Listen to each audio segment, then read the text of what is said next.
Then.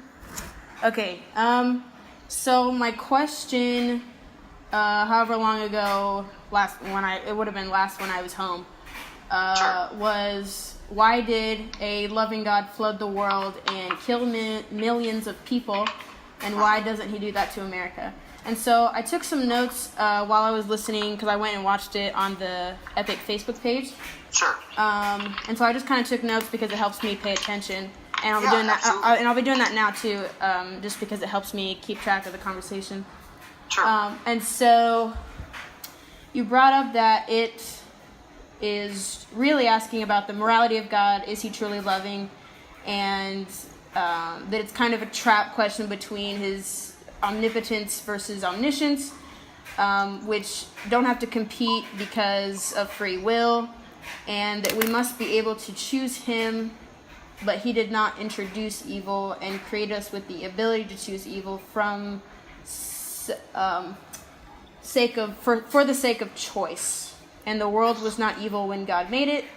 And then you got into why hell too, like why hell in general at all.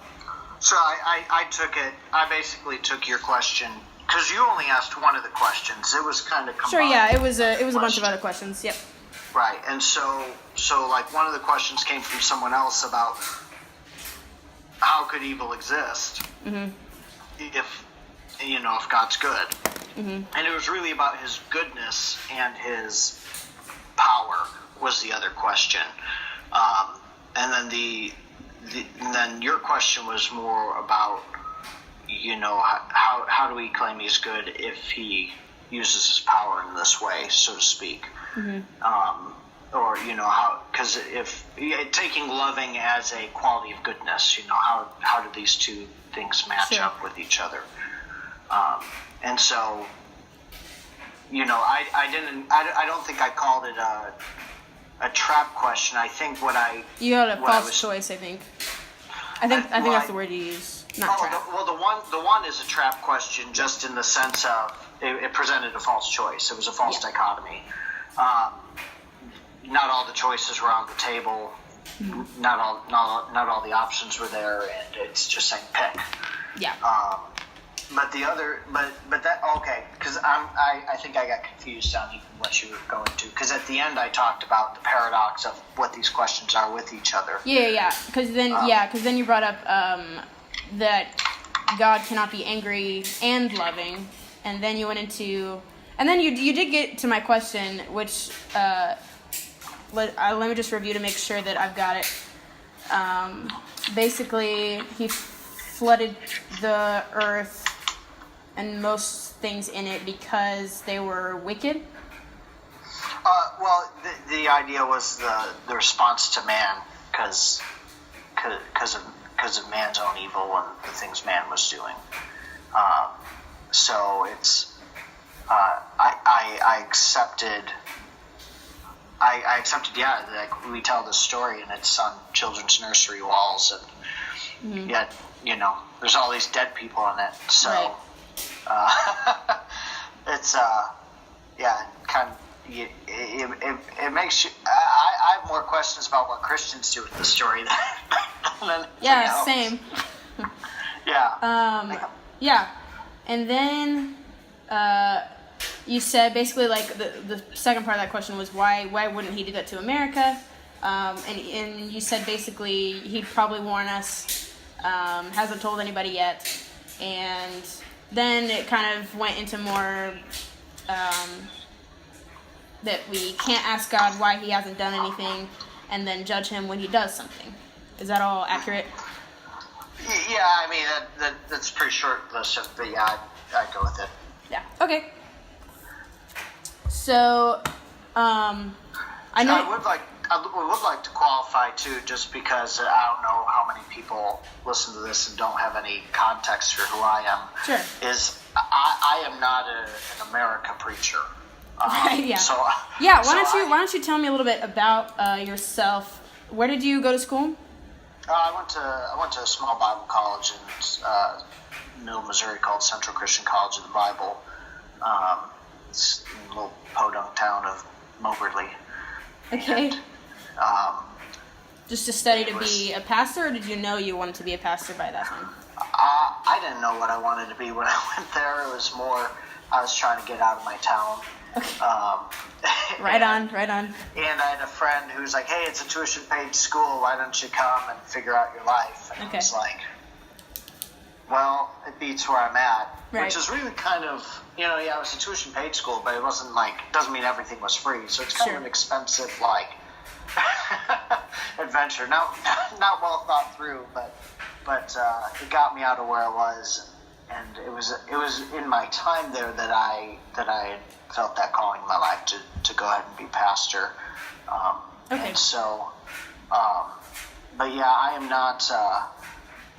I don't know what circles I really fit in because of some of my views. Okay. What do you mean by that?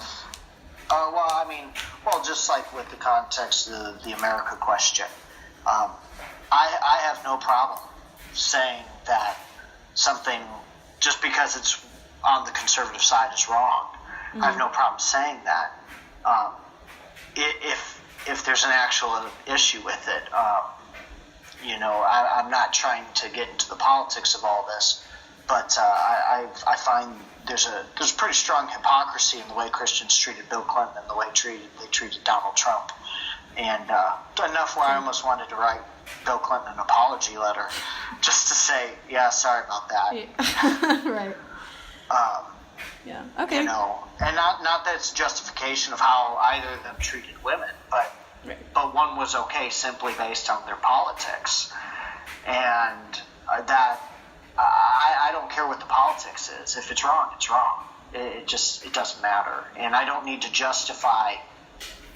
Not that I have a guy, but I don't need to justify my guy because he just happens to be on my side, and I don't even really have a side. I find the union that the church has had with political parties has only poisoned the church, as much as we've probably poisoned the culture by trying to have power. You have a faith that is based on service and the benefit of the community, and that's done through serving one another, but we try to exercise it so many times through power. Yeah. And I'm opposed to it. I'm opposed to it because I think the ugliest forms of the church have come when it's had power. Okay. So, which I'm sure not many people are used to hearing pastors say. Yeah. And so, I'm not Republican. I'm not Democrat. I would view myself as apolitical. I don't really participate in that realm. I find it just is more toxic discourse for things that matter to people than anything else. And not that there's not use for politics, but just for what I do. Okay, cool. Thank you for clarifying that up front. So I am curious, what made you go to Bible college? Other than did you become a Christian first and then go to Bible college, or did you go to Bible college and then become a Christian? No, that's a great question. It's kind of a muddled mess for me. I grew up, we grew up Catholic. Chicago, everyone's Catholic, but then my mom met a pastor once, and she decided to convert to more of a Protestant form of Christianity. And my dad was kind of done at that point, but my mom made us go to church, and I had to wear the wingtips and the vest and the clip-on tie. Okay. And I did all the church stuff because I was supposed to do it, but I don't know that I ever really made faith my own. I know that I got baptized when I was 14 because a girl got baptized that I had a crush on, and it's probably the worst way to pick up a chick. Hey, I'll get baptized too. Pretty lame. But it was later on.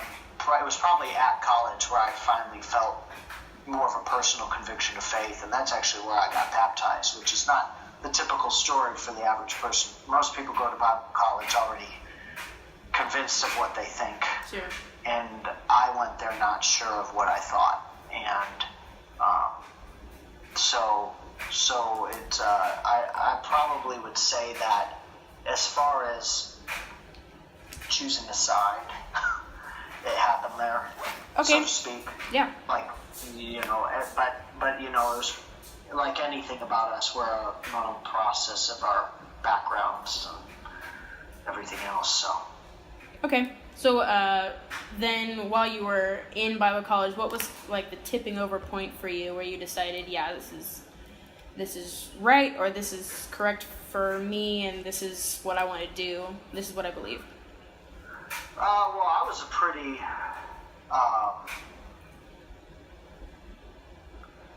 I was a much more argumentative person back then, and so I was much more of a challenge everything, prove it type person. And I had a roommate who thankfully was more patient with me than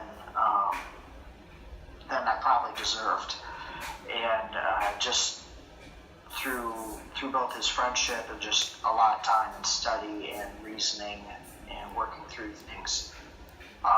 You know, I think with anything, there's a place where you got to make a decision to jump, but some things take less of a jump than others, and I kind of found myself arguing just to hold on to what I thought, instead of arguing now because it was what I was convinced of was true. And so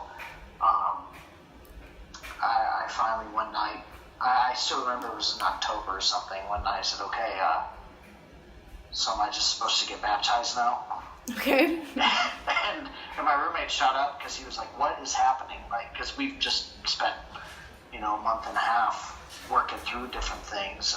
Sure. And so yeah, it was you know, there was a lot of searching going on, and you know, some of my questions maybe were more from what would be considered a denominational understanding, but I would also say that I had other questions about, okay, how does this even work, or how do these things even go together? And so you know, I wish I had a more clear answer than that. Every time someone asks me about that, like, I wish you know, I didn't even know the journey I was going through as I was going through it. You know, I was, you know, I thought I knew where I was going. I thought I knew what I was trying to get to, and I ended up somewhere else. And if you were to ask me, I never had any desire to be a pastor. So, some days I still don't. but you know, it's I didn't go there with that intent. Okay. So your roommate kind of helped you out, kind of talked with you about your questions. So he was studying the same thing you were? What's that? So he was kind of like in the same grade or same level of learning that you were? Or he was... Yeah, but I mean, you know, I wasn't just, you know, talking to my roommate who only knew a little bit more than me. I was, you know, I'm in an environment where I get to talk to professors, talk to different people of different backgrounds. Some of them were incredibly helpful, some less so. But, you know, it's just like anywhere else. You know, you tap into the resources all around you as you're really trying to pursue those things. And so it had a big library. I found myself in a lot of books. I found myself in a lot of conversations. A lot of them late night. I don't know if that was any of your experience when you went to college with a bunch of late night philosophical, how does the world work conversations, but that was pretty much, you know, every night. Yeah. You know, just wrestling through what you learned that day and even other things, and everyone else's different backgrounds, and it's not just this uniform. I always think of Tamara and I have been watching Gilmore Girls. Oh yeah. Cool. And it's just we got Netflix because after a while we don't have like normal TV stations, but she was like, we finally had some time, like, let's binge watch some shows. And that's my mom's favorite show. All I can That's think cool. of is Lane from. Do you know the show? I am not an avid watcher, but I'm familiar with it.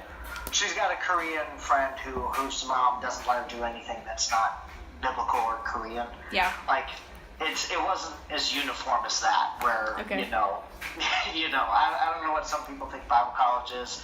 It was a lot messier than that, but I would assume it's just a college, but with a more biblical intent, I guess. yeah.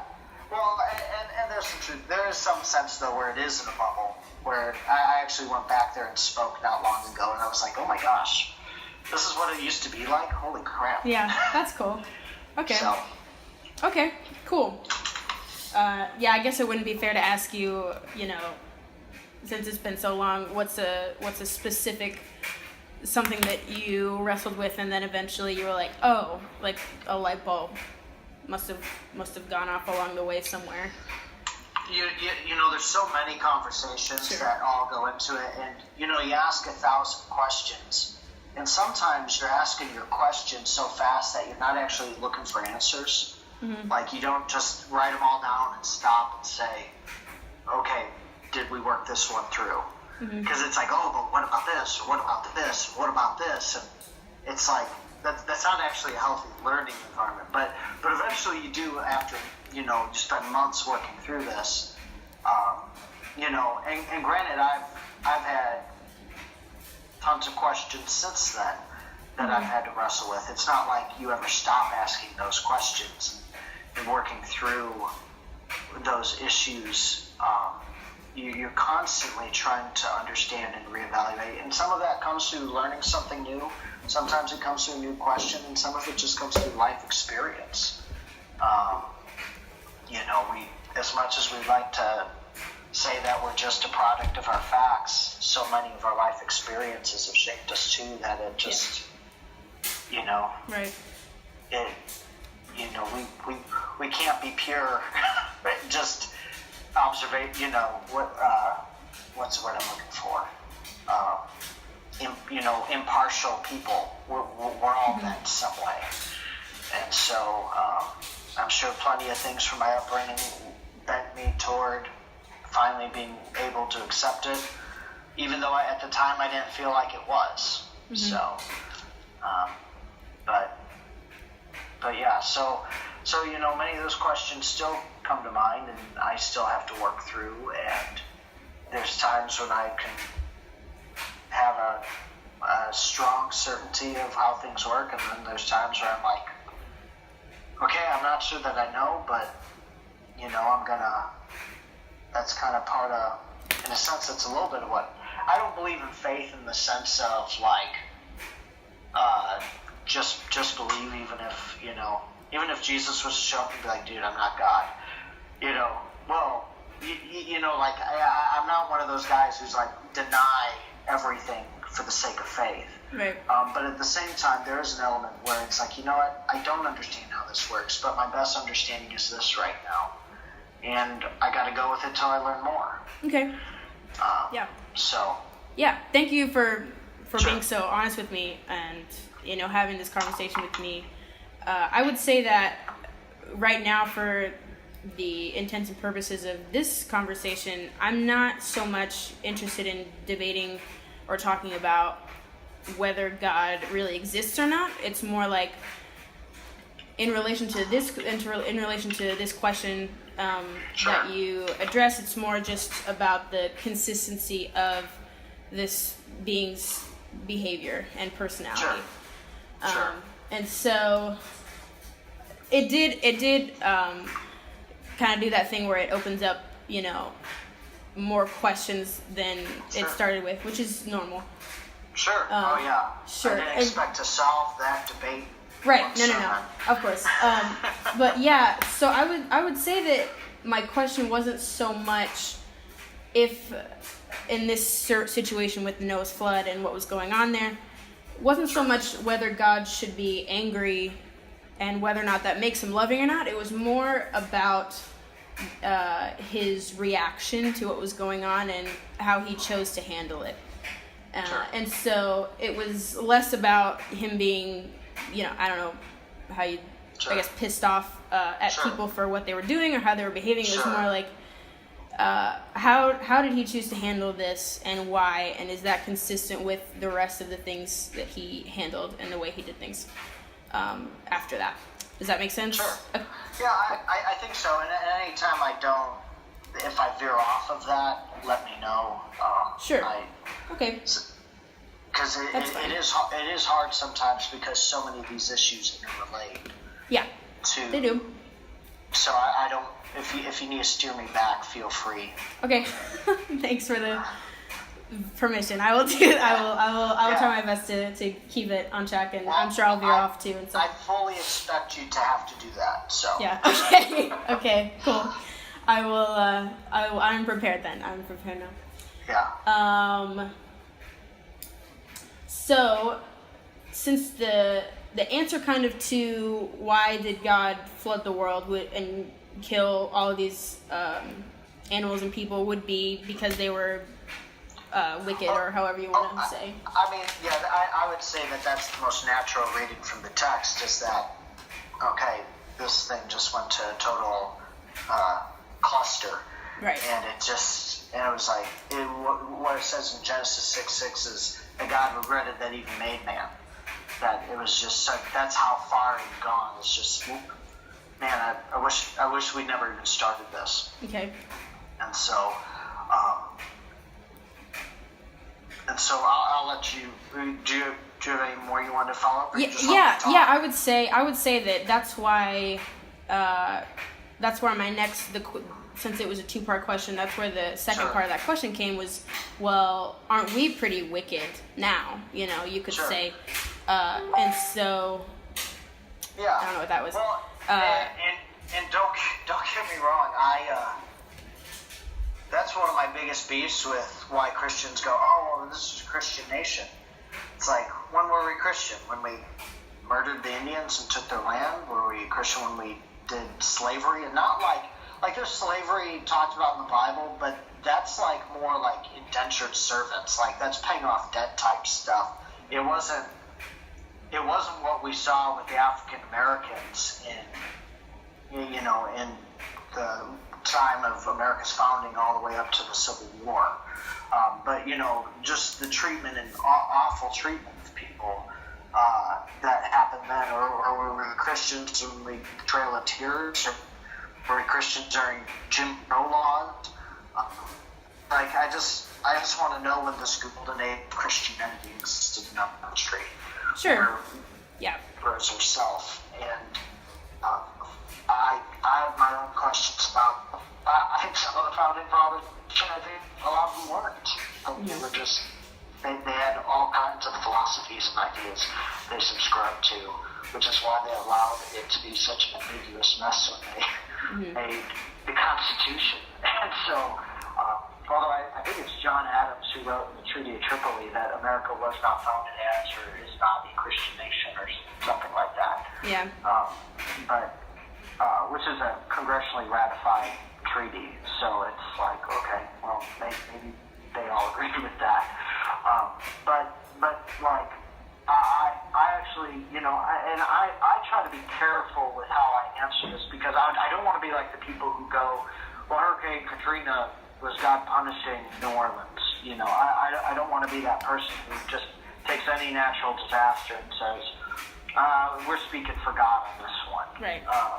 I do think a number of natural disasters that happen are simply, and I know this might come off as a token answer, but as a result of being in a fallen world, I don't think we get the ramifications of what our actions have done around us. But I think I absolutely think that God very well could punish America as a nation, just as he could anyone else. But I do think that God does that after being patient for a long time. Like, a lot of times we look at some of these stories and we just see the event and we just go, oh, well, God flooded the world. Those people died. And it's like, well, it wasn't without warning, and I think I talked about that in the message I did, is in 2 Peter talks about Noah being a preacher of righteousness, and the idea of that he is trying to warn as many people of what's coming. Mm-hmm. And he's trying to have it go any other way. He's building this giant monstrosity of a structure and he's trying to explain to people, this is what's going to happen.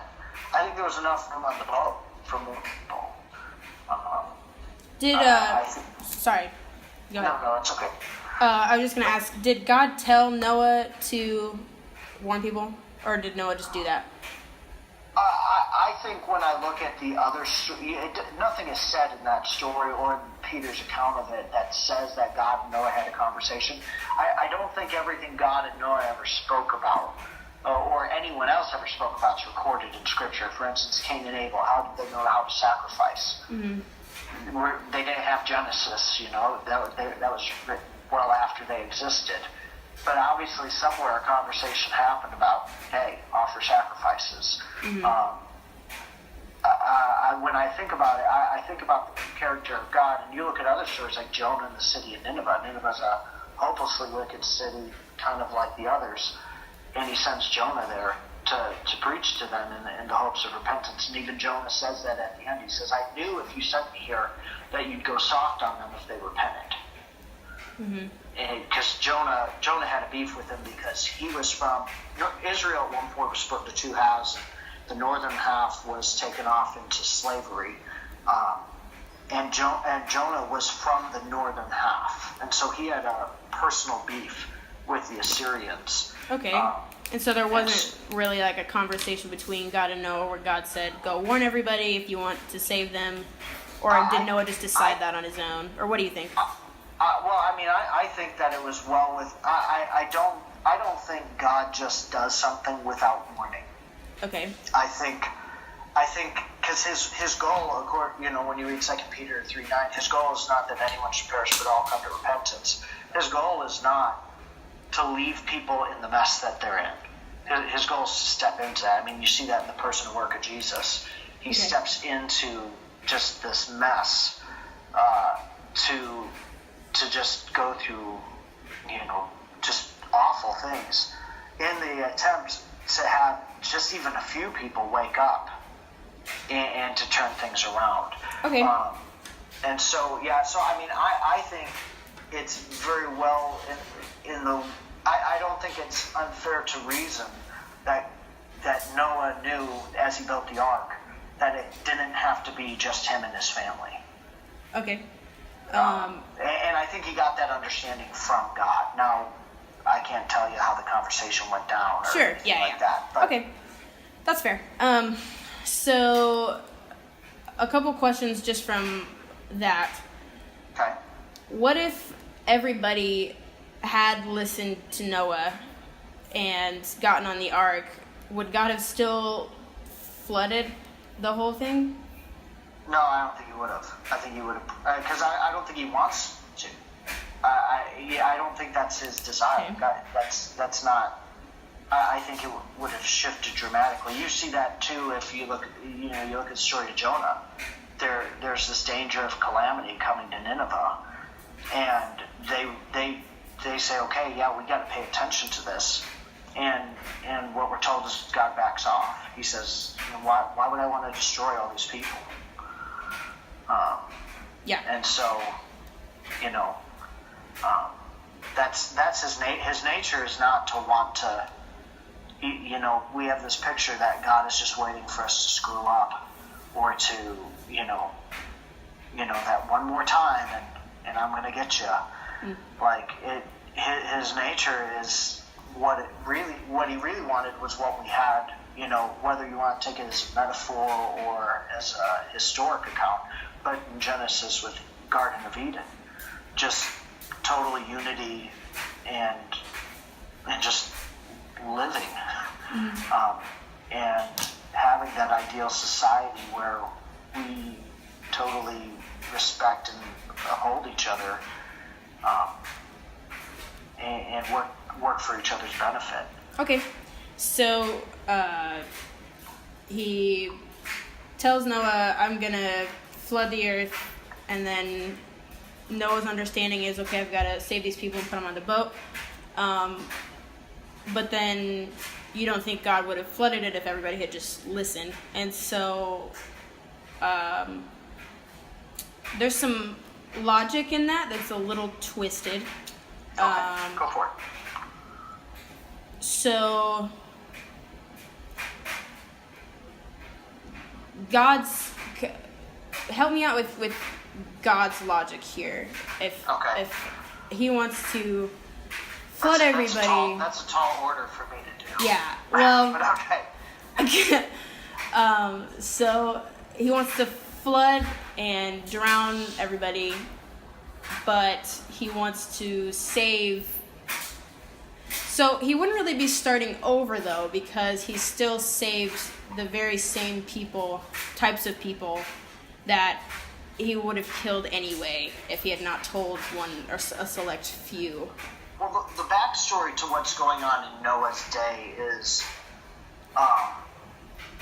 there's some sense of this where I think we miss it because I think some of the way our society operates is so far removed from how people understood and worked with each other in past societies. Like today, we could just never.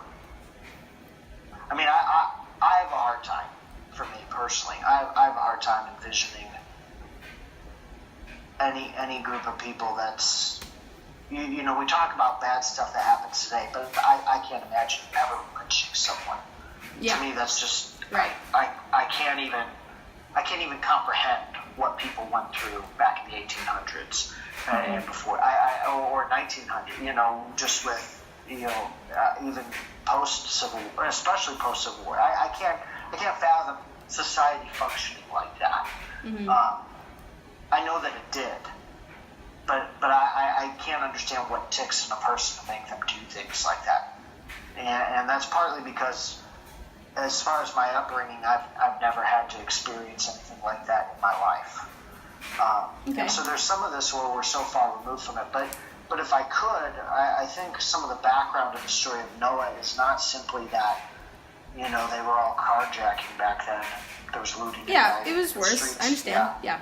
But what I would say too is that there's another problem, because this starts with just two people. If you follow the narrative of Genesis, it starts with two people, and then it becomes four, and then it becomes Cain and Abel. They obviously had to sleep with their sisters. It's just when you only have two people, you're not a lot of options to pick from. But all these people were basically marrying and intermarrying with each other as the population grew. But what I think you get to in Genesis 6, it talks about the sons of God saw that the daughters of men were beautiful. Some people have interpreted that to do something with angels sleeping with people. I don't think that has anything to do with that at all. I think that's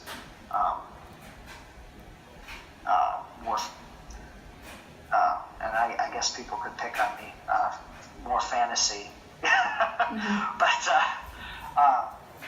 But when I look at that, I look at it as there's two lines of people that Genesis deals with up to Genesis 6. There's Cain's line; he's the one who kills Abel, and then Adam and Eve have another son named Seth. And Seth, we're told, him and his family live following after God. Cain, he goes off and he does his own thing. Him and God didn't end so well. And I think what you see happening in Genesis 6 is that those family lines start to intermarry with each other. And with each other. And then follow God. Oh, you're cutting out a little bit. David?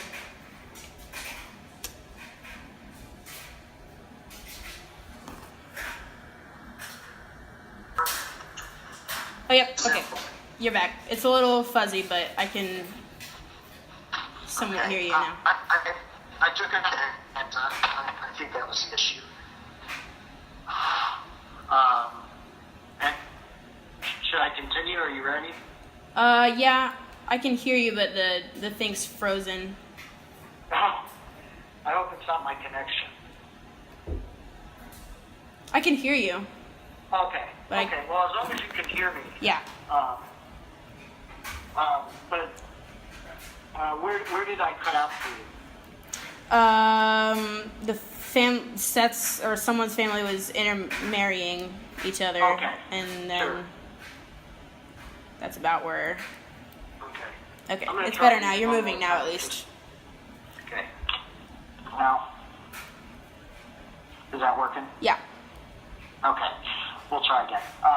But basically, that as these lines are married, Seth's line that was following God is acting more like Cain's line, and they're following more in that path. And now it's gotten down to where there is one family that is even following God, and so Would that be Noah's family?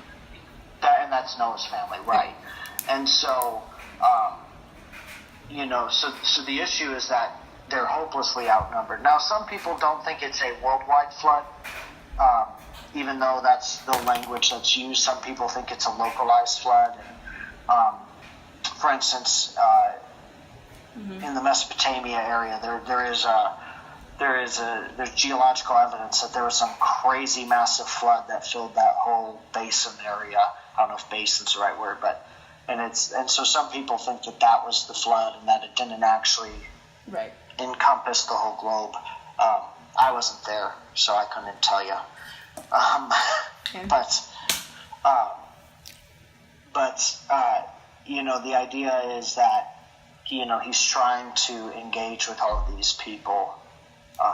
And Noah, it's not like God tells him to build a boat. On a weekend, he builds a boat. And it happens. If you follow the narrative there, Noah gets to actually live to be like 600 years old or something crazy like that. Mm-hmm. But from the time, and I know these create other questions, but from the time he's 500 to the time he's 600, he's been in this boat. Mm-hmm. Okay. And so for 100 years, people are talking about this. Now, I can try to deal with the questions on how long people live later, but just staying on this question, for 100 years, Noah is trying to convince people, hey, this is coming. Mm-hmm. So they've had time. It's not, Sure. So would you believe somebody, too, if they were telling you that there's going to be a massive flood in about 100 years? And there's some of that there's questions about, too. I don't know how all the genealogy works from Noah to Adam, but let's go ahead and just for a moment assume that there's a historical quality to that. Okay? Just for a moment. I know that might not be easy for some people, but if there is a historical quality to that, I don't know that the Jewish narratives include everyone in their genealogies. When you compare like Matthew and Luke, there's definitely places where some have people where others don't. When you compare like Chronicles and Kings, there's times where someone is really someone's grandfather, but the way someone else recorded it, it looks like he's their father. The Jews were totally okay skipping people in their genealogies, is basically what I'm trying to say. Okay. But let's just say that that's history, and let's say they're not that far away from each other. For most of these people, they're not that far removed from the things God had been doing before, that they haven't heard some of these same stories. Okay. That they don't know some of these same histories.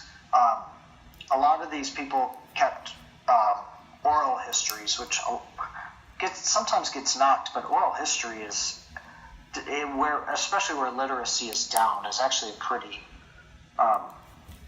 reliable telling and retelling of a history. But I would say that they're not that far removed from some of these things. And, the Bible does not tell us every story of what God has done or every story of what God is doing. It doesn't even try to. So what happened in that period of time, I have no ability to tell you. I do think that, during that time there were people who like when you read the story of Abraham that comes after Noah, Abraham meets a high priest named Melchizedek who's telling him about God. We know nothing about Melchizedek. We know nothing of where he's come. But he's a high priest, which if there's a high priest, it also means there's lesser priests. So there's all this information about God going on that we don't have any connection to in the Bible. We just know that it was there. So are you saying that you would it or should have believed in that time if someone had come up and told you, like right now, if somebody came up and said, in 100 years, God's going to flood everybody, believe me, you wouldn't believe based on that not really being a thing anymore, or what? Well, again, I'm trying to do that based on my brain and me assuming that there's just one crazy guy who thinks he heard from God and none of the rest of us think about God. Right. I mean, I would think, if what happened with Cain and Abel's historical, I would think that you would have people who believed in God and were hard toward him more than you would have just people who were like, yeah, I don't believe.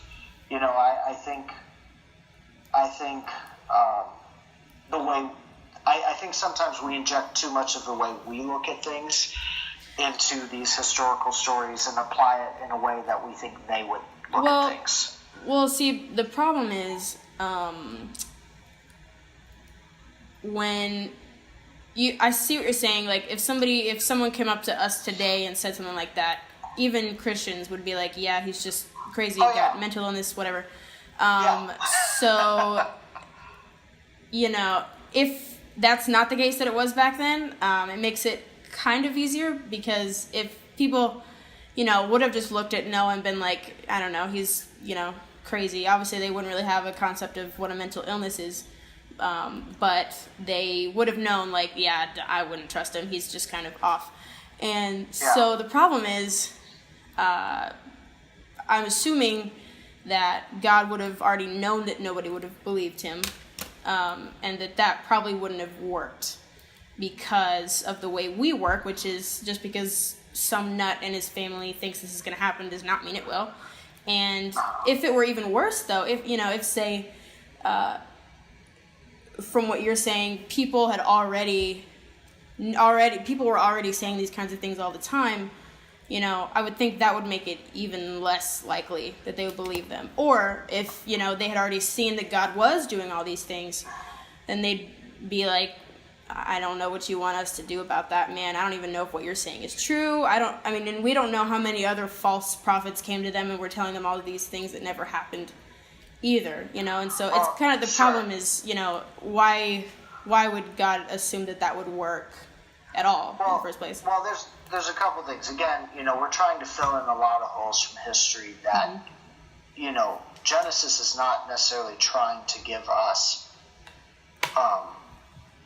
as much of an inside the workings of the mind of man as much as it is trying to tell the story of how since the beginning God is trying to bring about redemption. I understand that. And so I mean, I think, I don't know the right word to use. I think to make a case based on the way we assume we would understand it, it is too much of it's too big of a connection to make. I think it's not a. I don't think it's apples. I think it's apples and oranges. I don't think it's apples and apples. I think it's. There's there. Well, how would I put it? I think we know too little to know the state of the things there, to know what things would have influenced whether or not they would have believed. But we know enough to know how evil these people were. We know that only from the record, though. We don't know why they felt the way. I'm guessing. This is my conjecture that a lot of the same historical traditions that they had from the time of Cain and that way of thinking bled through the family line because all you had was your family and what they taught you. Mm-hmm. And so as all that went down, their perception of how they looked at God was the thing that took over. Now, as far as what God thought would and wouldn't work, again, I can't speak for God on it. I can only give you my thoughts. Sure, yeah, that's all I ask. Sure. My thoughts are one of a couple things. One is sometimes, and this is just a illustration. Sometimes I know my kid is going to do the wrong thing. Yeah. And I know no matter what I do, they're going right for that same thing. There's just, it won't matter what I say, it won't matter what I do, my kid is going that way. Mm-hmm. Maybe it's they wants to fight with his sister or whatever. But it doesn't stop me from trying to stop him. It doesn't stop me from trying to say, there's got to be a better way. Sure. You can know what someone's going to do, and still, because you care, try to do everything in your heart to stop, and that you know how to stop them, just short of blocking, And it's like, if they're going to go this way, they're going to go this way no matter what. Mm-hmm. And so there's a little bit of it where I feel that way about it. And then there's another way about it where part of it is about hey, they couldn't say they weren't warned. They couldn't say that they didn't know this was going to happen. Mm-hmm. When you get warnings for 100 years that hey, this day is coming. Yeah. You can't go. No one told me. It's like someone did tell you, and they told you and told you and told you. Well, yeah, but that's where we get back to why would they have reason to believe Noah? Well, again, I don't get the idea that the people back then didn't believe in God. I don't think that they. Sure, but right, which is why I asked you: would you believe somebody? Because you do believe in God, and you know God, and you've studied the biblical description of God, and so that's why I asked you: would you believe that this is something He would do to you and your family? If my only understanding of God is only based from Genesis 1 to Genesis 6, you should believe. It wouldn't be a surprise. You mean kind of? I don't think I'd go. Nah, you wouldn't do that. Okay. So why would these people not get on his boat? Well, do you think? I don't know. I mean, again, you're asking me to. I get the joy of hindsight. Right. I'm going to get on the boat. I'll get on there. I don't even have to wait 100 years. I'll just sit on the boat, and you just build it around me. I hope you build it. Yeah, I'm game. Yeah. But what the tone was of the society there, what was Noah's family relationship? I mean, if Noah's the only family that's living this way, what part of society does he have? What's his relationship with the community as the only family that's not going the rest of the way the rest of the world works? Is it kind of like how we look at Amish people sometimes, and well, they won't use a chainsaw, or they won't drive a car, I don't know. I have no. Yeah, I feel it's an answer that I don't think anyone with any fairness based on the information presented could answer. Sure. In either direction. And yeah. So, all the factors that play into it, there's just too many. And yeah. There's too much we don't know about the people. Yeah, I mean, that kind of makes sense, except that, we like to think we know enough about them to judge them to be worthy of dying for it, Yeah. Sure. Well, so I would hope we'd know a little bit more about them as people, other than how evil they were. Well, I don't think when Genesis is written, I don't think the focus of Genesis is the first 8 chapters or 10 chapters. I think those are just the general historical points that happened before Moses. Not even Moses, that happened before Abraham. because that's where the story of the redemption of God really kicks in, is in the story of Abraham, where God is trying to now work out this plan of redemption that begins with Abraham, and as Christians would put it, 2,100 years later ends with takes its full form in Jesus. So we kind of don't need to know. Is that what you mean to say? Yeah, I think it's, for lack of a better way to put it, I think it's highlights. I think it's like, okay, here's what you need to know happened before Abraham. Because, it doesn't really get into many, there's only 4 main stories that get told before Abraham out of the thousands of years that happened. Adam and Eve, Cain and Abel, Noah, and the Tower of Babel. I think a lot more things happened before Abraham. But I think all Moses is trying to do, because I believe Moses wrote Genesis. And that's both a Jewish and Christian tradition, that Moses wrote the first 5 books of the Bible. But I think as he's writing those things, I think he's trying to connect his people, one, with the story of the problem that exists in the world that's always been around, hitting the highlights of the things that happened before that, and then telling the Israelite people as they come out of Egypt, no, this is where you came from, was this guy Abraham. And it's because of this problem that was all in the world that we're now having this thing start in Abraham.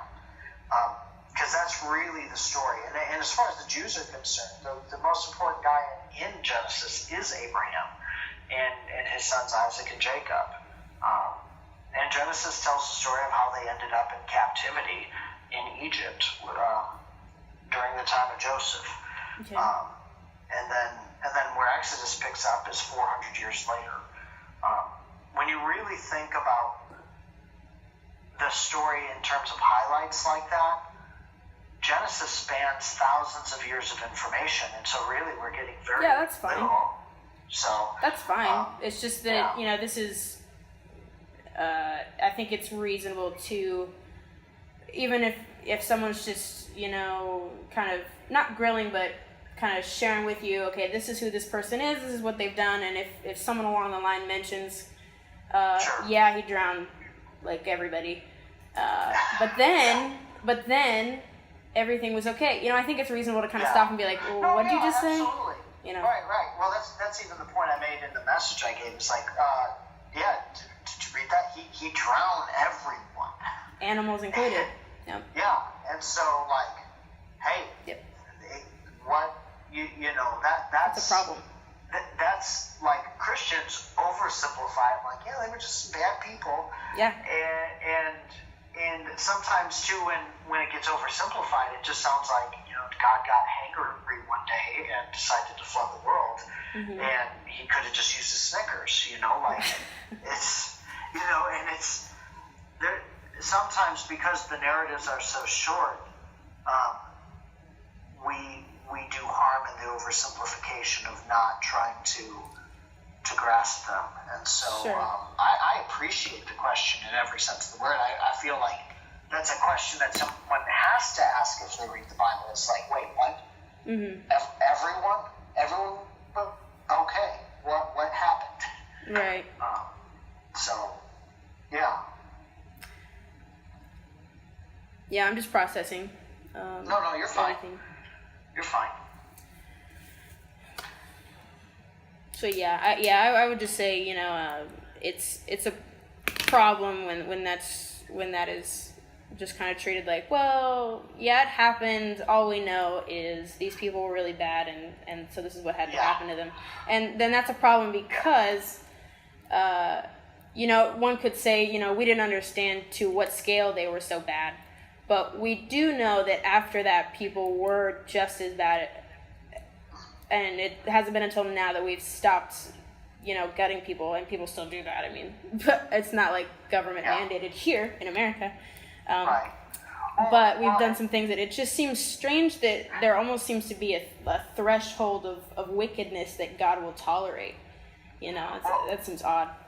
Well, I think actually you see that concept several times in Scripture, where he's like, I don't know if that's where the saying "I've had it up to here" comes from, but there's a couple places in Scripture where he says, I can't ignore this anymore. Mm-hmm.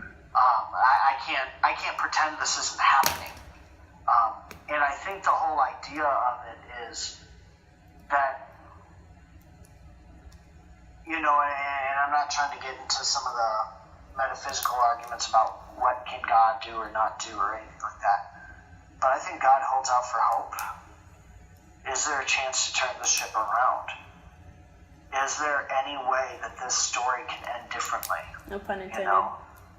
Yeah, I was actually thinking of Moby Dick. Oh yeah.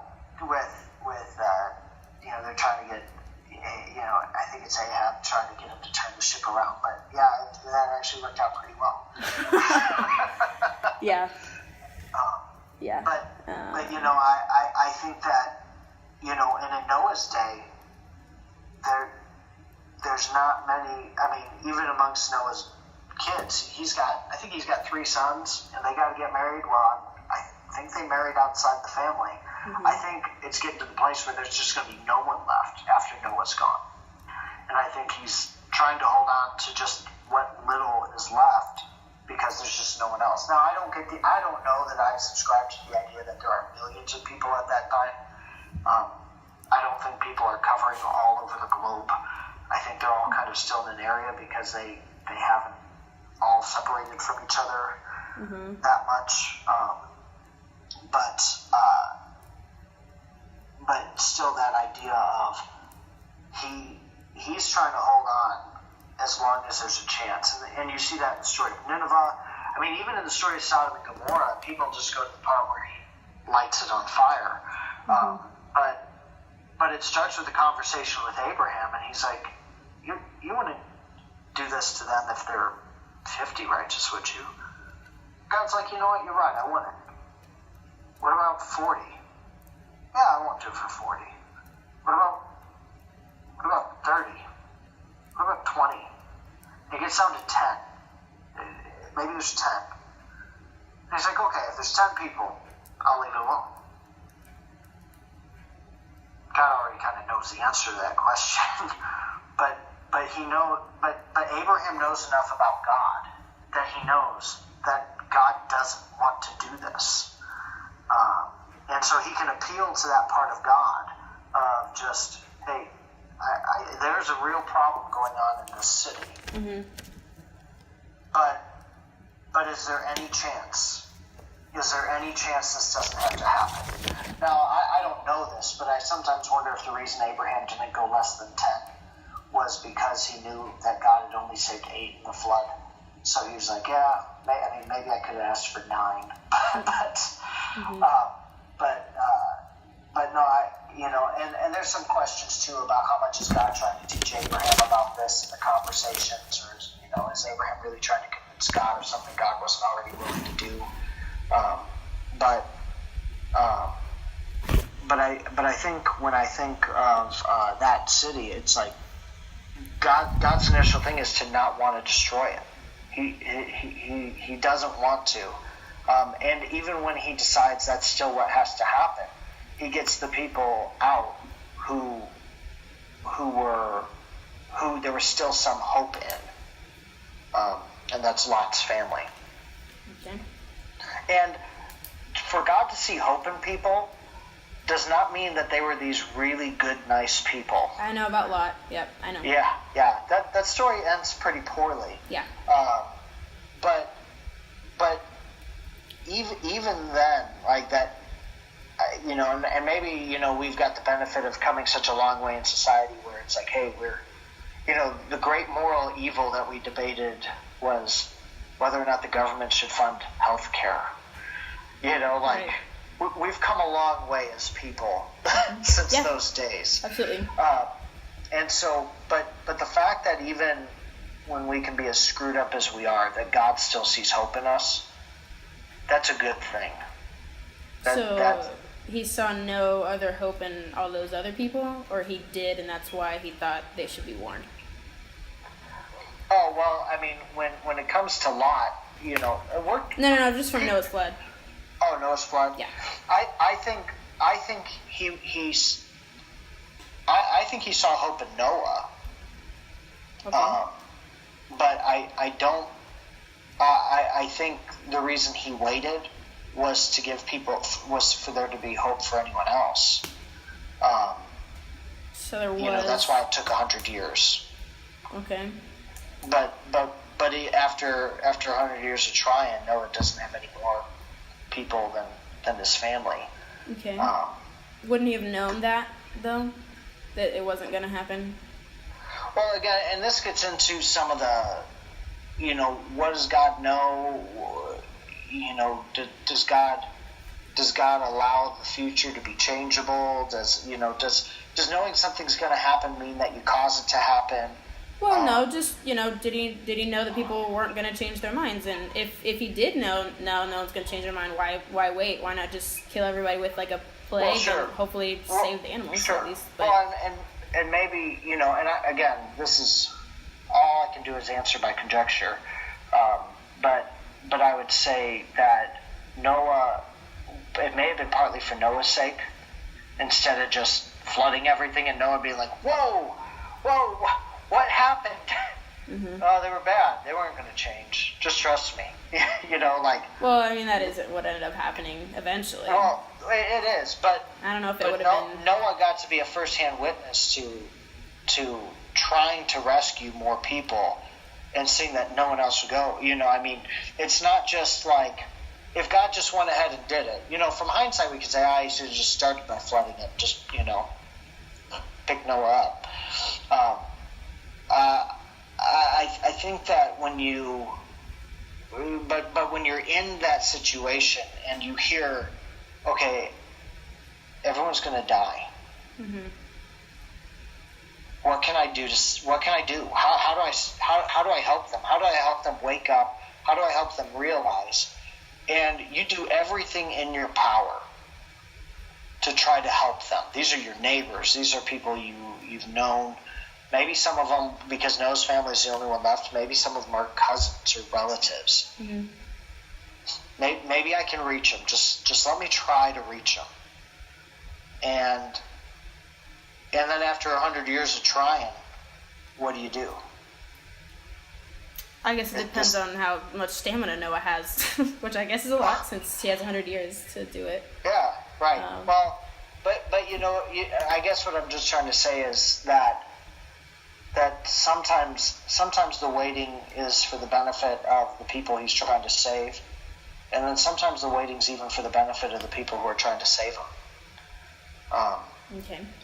And so, plus, if God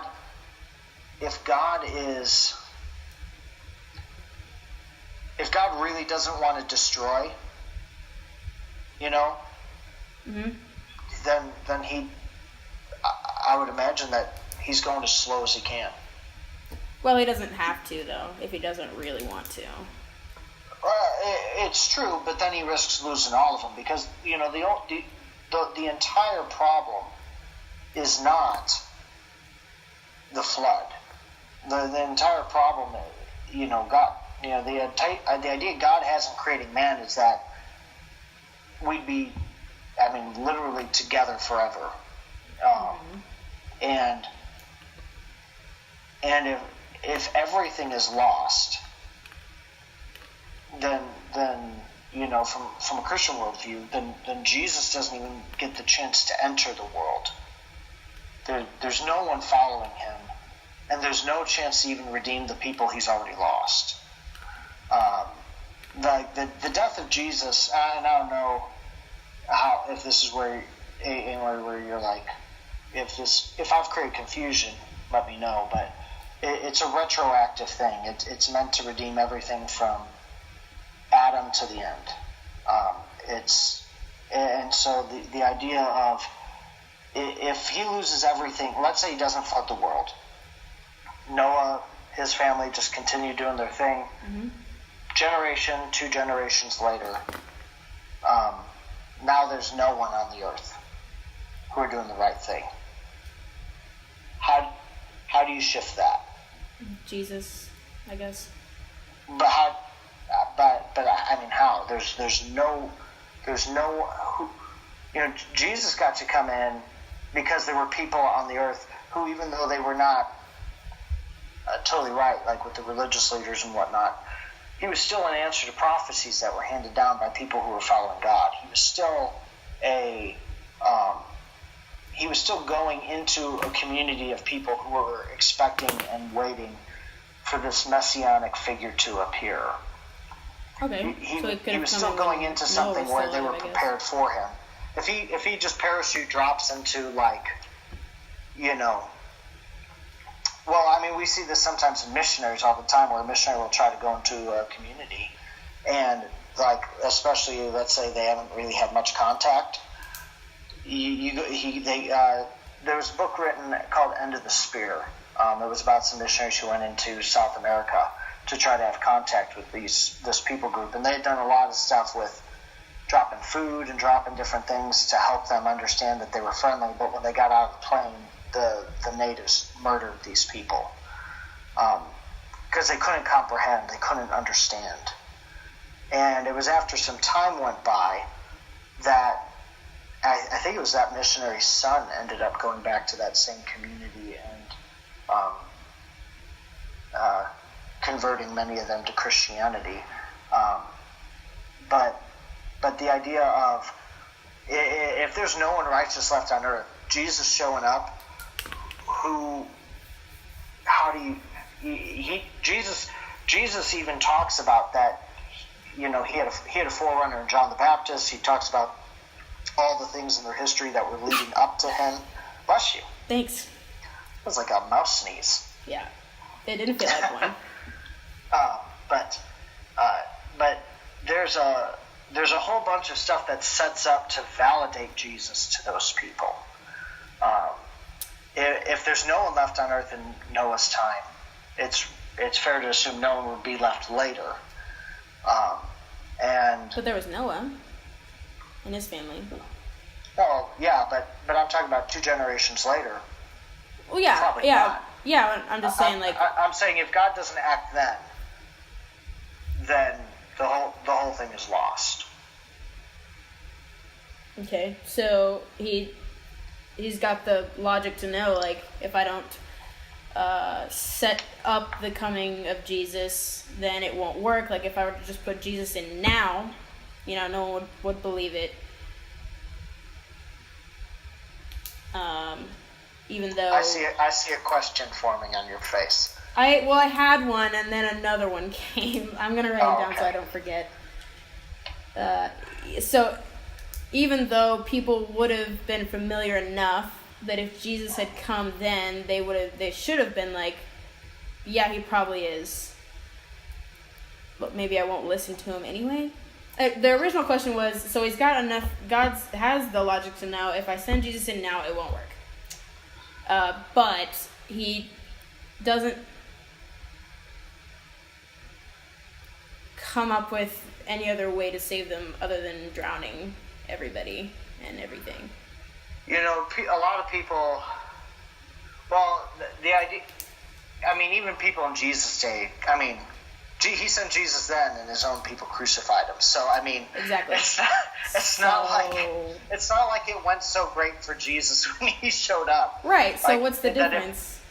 Well, no. There's a difference. Just more people, you'd think.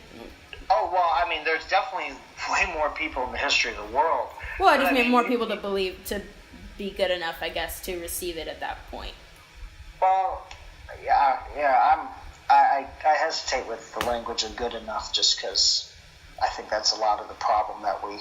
Well, but it is the whole idea is that we weren't... No. Those people at least weren't good enough then, and eventually they got to a point. I don't think Jesus coming would have made a difference then. Right. Yeah, that's the thing. Yeah, I think he shows up, world still floods. Not only do...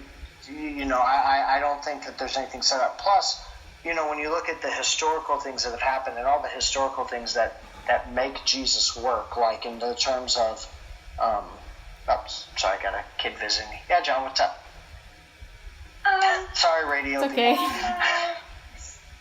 What do you want? Snack. Yeah, you can have a snack, buddy. Yeah, go ahead. So, those are my little ones. You should tell them I said hi. Later. But yeah, I think, when you look at all the historical things that were coming together at that period of time, the fact that the Greeks had united the world with one language. Koine Greek was the English of the ancient world. That despite all the trouble that happened with Rome, they united the world with roads.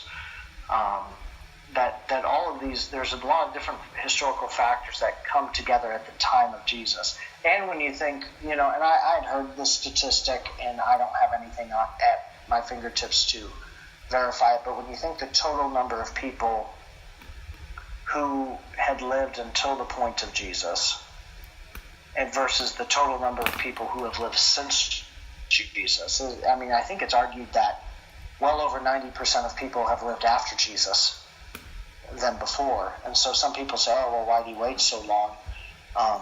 But I think part of it was to make sure that, just like these things with Noah and Adam and the Tower of Babel, where we get these snapshots and highlights, that Jesus doesn't become a small highlight of history that we miss everything from because everything's done through oral tradition, but instead is at a time when, one, more people would live after him anyways still, and two, when that message could get out in a way that it was unique to the world at that time. It really makes more sense about when Jesus comes in those regards. Okay. I don't know. Was that did anything I say make sense? Because just want to make sure. Yeah. It's just like. Not do you agree? I just mean. Yeah. I understand what you're saying. Yeah. Okay. Yeah, I got you. Yeah, it's just. So you're saying it was just more convenient or better for Jesus to come when he did versus any time before or after. Is that right? Yeah. Including, when the flood happened. I don't mean if there's a better word for convenient. Yeah, I figured you wouldn't like that word, but yeah, it made more sense.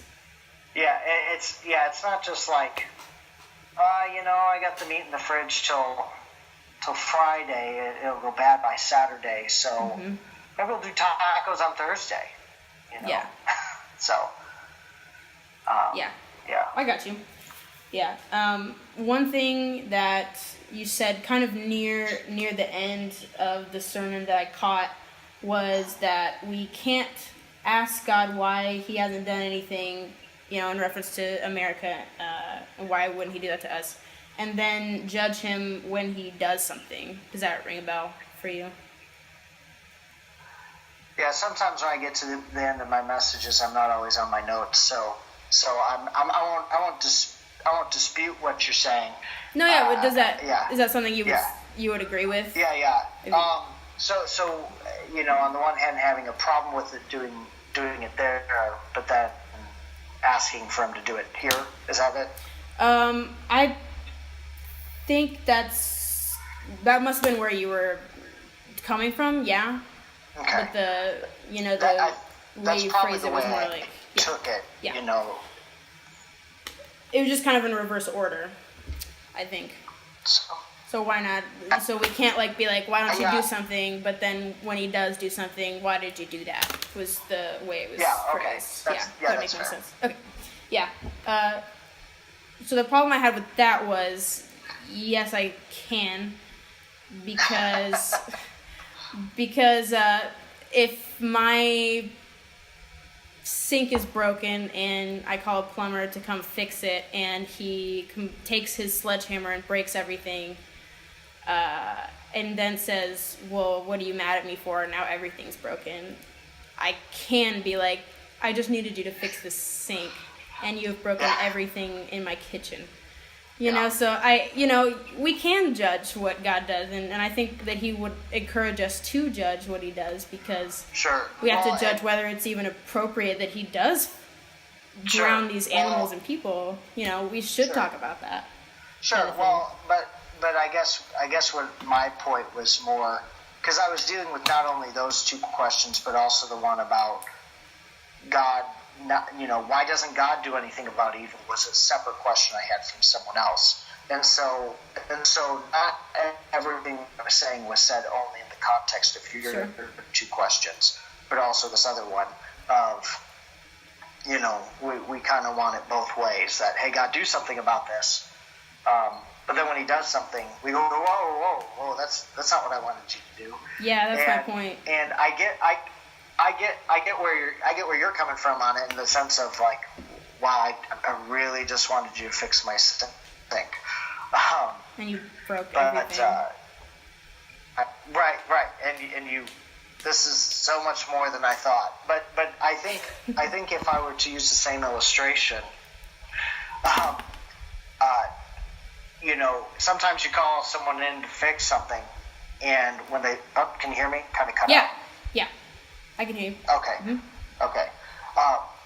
But basically, sometimes, we call someone in to fix something, and they actually find out that the problem is bigger than anything we expected. Okay. And they may be very well right to, I'm not a plumber, so I can't think of why I would need to take a hammer to the whole thing. But maybe they know something. Yeah, maybe they know something entirely different than we do. And again, I'm saying this. I know it goes back to the whole, we don't have the information from back then, and we don't have that stuff. And we don't know what God knows, which is the other problem. Well, and we don't know what he did tell them that we don't know about. That's the whole thing. Again, Genesis, the whole point of Genesis is not to talk about Adam. It's not to really talk about Adam to Abraham. It's to highlight Abraham and what happened since.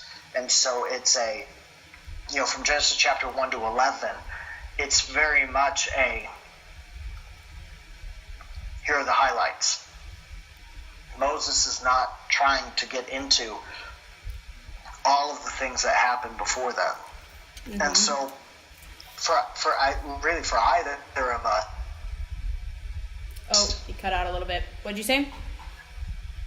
I think for us to have the questions about, okay, what was the deal back then? But I think it's more helpful to go to narratives that have more complete information, that are similar in what happens, like the story of Jonah, maybe even Sodom and Gomorrah, where there's a little bit more information there than is the story of Noah. Mm-hmm. But to maybe apply those same things to similar ones, and then by kind of, and I know this isn't always the fair way to do it, by reverse application, taking those same principles, applying them back to the previous stories.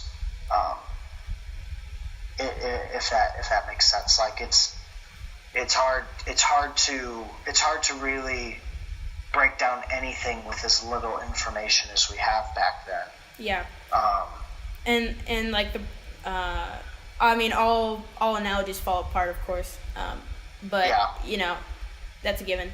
In the case of this one, if the plumber did find something that turns out to be my problem is bigger than I originally thought, I can verify that plumber knows what he's talking about, what he or she's talking about, and I can know that, and if I don't think that they have the capabilities, I can go to somebody else who I think will. The problem is we don't know by what qualifications and what problems. Can you hear me? Did you lose me? Yeah, I got you now. Okay. Yeah, sorry.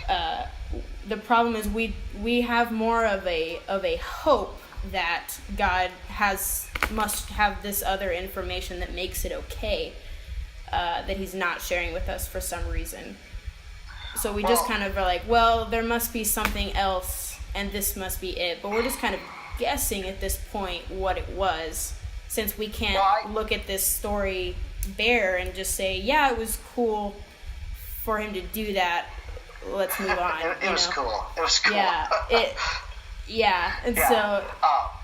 Well, and I get where you're coming from on that, and I appreciate that. I think I'm more cynical about humanity, and I mean, which doesn't take much. Yeah, I'm getting there too. So. But when I think about. But I think you have your limits. If we really did have more information, would that change our mind? Depends on what the information is. Well, but we say that, but I don't. I mean, we live in an age where who doesn't have information? Yeah. You know, like it's. Right, and when we know that there is false information and that there is weird information and that there are differences between information and, bullshit. So. Oh yeah, well, and I agree with you. And there's times people say things where I'm like, I feel like I'm taking crazy pills here. Like, what? Right, yeah. Why are you saying this? And I mean, and I think from your experience with me, as your pastor while you were here and as just a friend, you've probably heard me plenty of times address those hypocrisies within Christianity, where the way what Christians do with some of this stuff. Yeah, of course. I don't think anyone's immune to it, and myself included. But I think when I think about what people do with information, I think I know how to better answer your question. Sure. If the information in relevance to what exactly was it that made it okay for God to punish these people with death, and not just this time, but all the times after, I would look at that and then I would decide, is that a real reason or not? That's what I meant by depends on what information. Sure. Not necessarily if it's a lie, just if it's like, if I can be like, yeah, okay, that's a good reason to do that, or if I say that's not I can't do that, Even if the information was there, it might not be. I can't answer you that it would definitely be satisfactory, I guess. Well, sure, and I mean, again,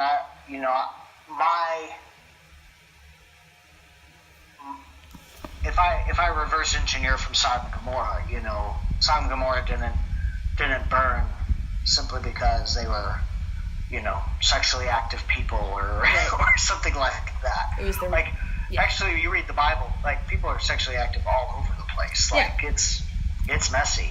But like I've often thought like they should actually make biblical movies because people would watch the crap out of those. They do, don't they? Shows? There's like a show, or there was a show on History Channel. Some of them suck. Stories suck. No, some of the stories are awesome, man. Like we have different tastes. Two different people. I guess. As far as there's some Game of Thrones stuff going on. Yeah, I know. Oh, you mean like why don't they put the incest and whatnot in there? I don't think it would surprise anybody at this point. Now that I think Game of Thrones has beaten it's too late. Man. No, everyone will be like, oh yeah. Stupid Lannisters. Yeah. But I guess what I'm more trying to say is, if I reverse engineer from Sodom, it's like these people, and I will say this too, like there's Bible stories too. Not everything in the Bible is prescriptive. It's like some of it's just descriptive. This is what happened. So like when you read about different Bible heroes, like sometimes people are like, oh, I can't believe those people would do that, and it's like no, the Bible doesn't hide the bad stuff. It's like no, this guy was pretty rotten too. It doesn't hide the faults of its heroes. But what I would say about Sodom and Gomorrah is that these people were so hopelessly wicked that even when like Lot has to wait by the gate of the city for travelers coming through town to say, hey, no, stay at my house because if you stay in the square, you're going to get raped. and they come knocking on his door, still trying to attack these people who've come to town. Like, this is, again, I know that is society-wise so far removed from the way we think, but it's but it's reality. I mean, it's just the way that it was, and we still see some things happen like that in some cultures, especially in some rural cultures in India and in some other, I mean, the stuff people are willing to do to each other is just a sec. I'm gonna go let Stephanie in. Oh, okay, sure.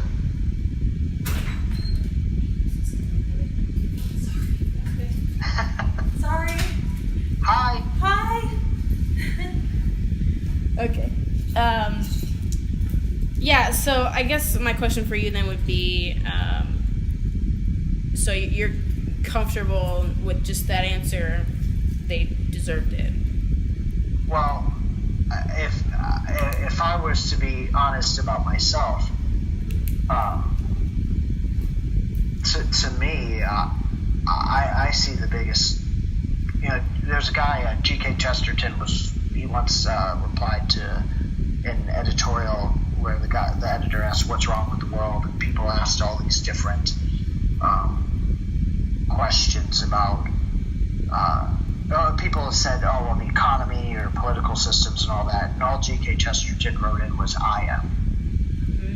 And I think when I understand the depth of my own stuff that I've done and some of the things in my own heart that have driven me to do things that have been pretty harmful to people on different levels, that, as far as the actions of them, some people may say, oh,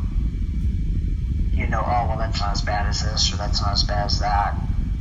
But when I look at the heart behind those things, what would I have done with more opportunity, with the way that I thought, sometimes, I tell people, just because you haven't slept with anyone doesn't mean you're not an adulterer. Like, just because no one wants to sleep with you doesn't mean that you aren't cheating. like you can very much desire wrong things and not have opportunity, or there's just a lot of things that are in the human heart that can be dark, that when I look at my own, I deserve probably that and so many other things. Okay. And so I don't look at, I don't like to think about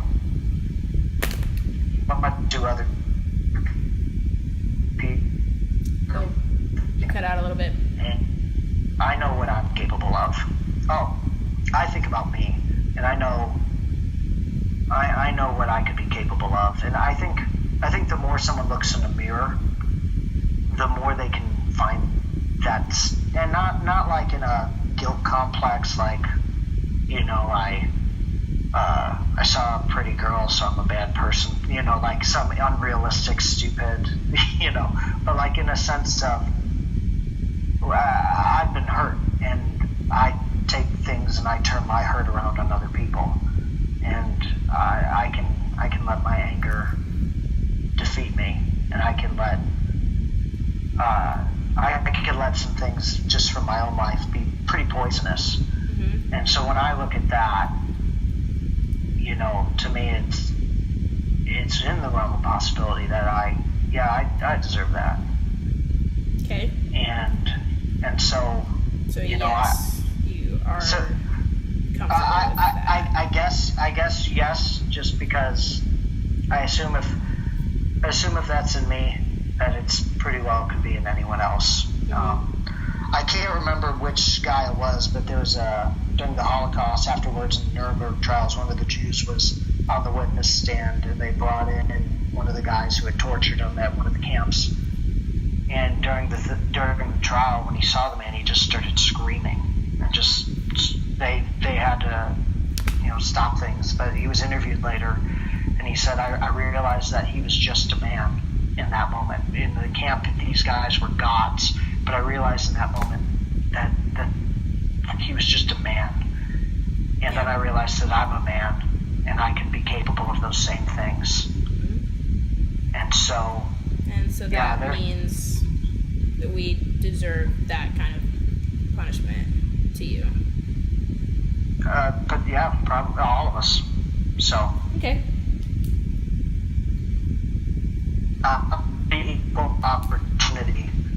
I missed that. We've all got stuff. We've all got baggage. I think we've all got stuff. We've all got baggage. Is it bad again? I think I can hear you now. Okay. We've all got stuff. We've all got baggage. Yeah, I would agree with that. I would agree that we all have baggage. I don't know if that baggage makes us deserving to die the worst death, because I also think we have some really amazing things about us too that don't necessarily qualify us for life either, and so I really don't think there's anything one person could do that would make them deserving of that. I just I guess what and I guess the more I spend looking internally than externally, and finding out, and again, I don't think that the goal of God is for me to just look at myself all day long and go, woe is me, I'm a terrible person. I think that there's plenty about us that God likes, which is why he wants, I think that's why he wants to save. I think that's why he delayed for 100 years. I think that's why he delayed. With Nineveh, I think that's the same. I think there's plenty about us that he likes. I mean, you don't send your son to die for people you don't like. Yeah. I guess. I don't know if that qualifies for all the other things he's done against us too, because it seems like he does both, It seems like he's bipolar. It does. I mean, it seems like from the way he treats people in the beginning, no, he doesn't like them very much, and then all of a sudden he does because he wants to save them. But it's like, but then people say, oh, well, he wanted to save us the whole time. And it's like, right, that makes no sense at all. That from just based on what he's doing, that's not what it looks like. Well. And people can say, I love you and I just want to save you, and then punch you in the face, and that's called abuse. And so that's my problem with this story is, you can be loving and angry. Absolutely. I have a mother and I have emotions, and I know that you can love somebody and still be angry with them. And the problem is, I don't think, maybe my mother's wanted to kill me at times. She has never even attempted. So that's my problem with this is I'm not going to sit down with my friend and hear her tell me how her boyfriend loves her so much, but he chokes her every once in a while. That doesn't really compute. But he buys her flowers, and he takes her on nice dates, and he spends a lot of money on her, but sometimes he chokes her because she mouths off to him. That just doesn't compute. I think I saw a college humor video like that where two guys are talking at a bar, and one guy's like, yeah, she's crazy, and oh yeah, I know what you mean, and the one guy says, yeah, my girlfriend, sometimes she's just got to have everything on the table the right way. And the other guy's like, yeah, I know, and then like mine, sometimes she just beats me with a belt. Yeah, I think I know what you're talking about. And the guy's like, no, that's like actually, I was just John. And I think, and I do think that, I understand what you're coming from on that, and I guess. Yeah, and I'm going to have to go because of time here. Oh, yeah, sure. If you need to leave, just hang up on me. To cut it off. But, no, it's okay. It's but really okay. I think the thing that, where maybe I would see it differently is I feel like it's where a Christian may oversimplify in terms of, they were just bad people. Mm-hmm. I can feel where and it doesn't necessarily have to be an atheist, but someone who's got issues with the Bible, can oversimplify it to, oh, well, God just lost it and he killed a bunch of people. I think the danger for both of them is to be in that place of oversimplification, to take information that we don't understand and to make the basis of what we're going to, the systems of what we think, to be based on something that's obscure instead of something that's got more to it that's concrete. Does that make sense? Yeah, I think that's kind of where we got into earlier with the whole not having the whole story, not having all the information, and it's like, well, what information would qualify this in your minds, for this kind of behavior? Right, and so I would not want to base anything about, like if I was to make my case for God, I would start in the person of Jesus, because that's, according to Jesus seems God on earth, and you get to talk right with the source. And then I would reverse from there back to the more obscure places. Jesus said that all the Old Testament scriptures ended up pointing to him. And so I'm comfortable, I guess, in a sense, not necessarily having that information based on the more concrete information I do have. And there's plenty of stuff I want to ask God about from Genesis and even before. I don't think God was just twiddling his thumbs like, not yet. Yeah. Not yet.